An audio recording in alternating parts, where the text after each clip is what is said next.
తెలంగాణలో 6 గ్యారంటీ హామీతో అధికారంలోకి వచ్చిన కాంగ్రెస్ పై వాటి అమలుకు సంబంధించి అప్పుడే ఒత్తిడి మొదలైంది. 6 గ్యారంటీలో ఒకటైన మహాలక్ష్మి పథకాన్ని అమలు చేస్తుంది.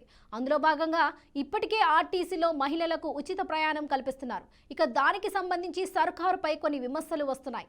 ఇక ఆ క్రమంలో గ్యాస్ సిలిండర్లు ఎప్పుడు ఇస్తారనేది చర్చనీయాంశంగా మారింది.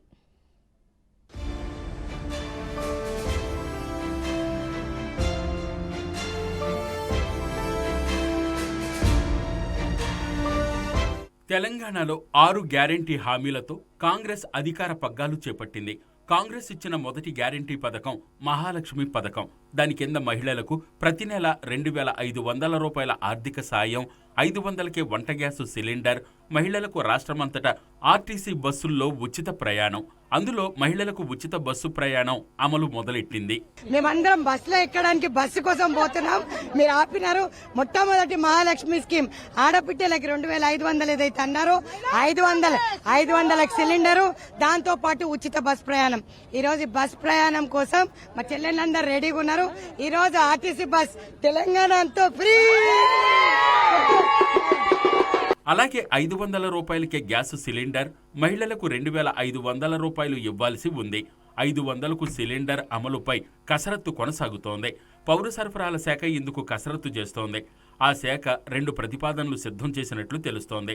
అయితే రేషన్ కార్డుతో లింకు లేకుండా అర్హులందరికీ ఈ పథకాన్ని అమలు చేస్తారా, రేషన్ కార్డు ఉండాలంటారా అన్నది తేలాల్సి ఉంది.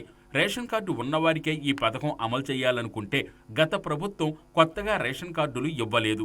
దీంతో చాలా మంది అర్హులు ఈ పథకం లబ్ధిని కోల్పోవలసి వస్తుందని చెప్తున్నారు.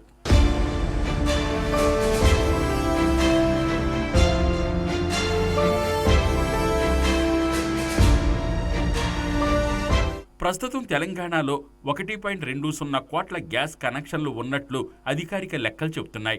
ఇందులో ఇండియన్ గ్యాస్ 47,96,302 కనెక్షన్లు, హెచ్పి 43,39,354 కనెక్షన్లు ఉంటే భారత పెట్రోలియం కనెక్షన్లు 29,04,338 ఉన్నాయి.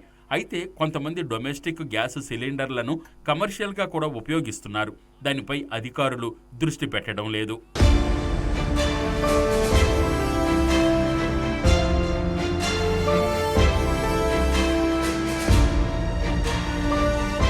ఇక రాష్ట్రంలో 89.99 లక్షల రేషన్ కార్డులు ఉన్నాయి. కేంద్రం సాధారణ గ్యాస్ కనెక్షన్లకు 40 రూపాయల రాయితీ ఇస్తుండగా ఉజ్వల్ గ్యాస్ కనెక్షన్కు 340 రూపాయల రాయితీ ఇస్తోంది.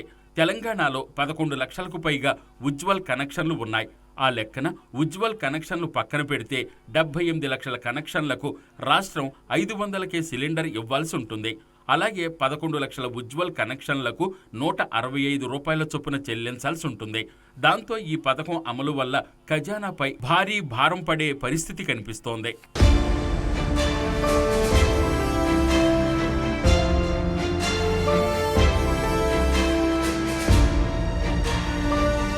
ఇంకా జనంలో ఈ పథకానికి సంబంధించి ఇంకో డౌట్ కూడా ఉంది. రాష్ట్ర ప్రభుత్వం తగ్గిస్తానంటున్న సిలిండర్ ధర నేరుగా వినియోగదారునికి లబ్ధి చేకూరుస్తుందా?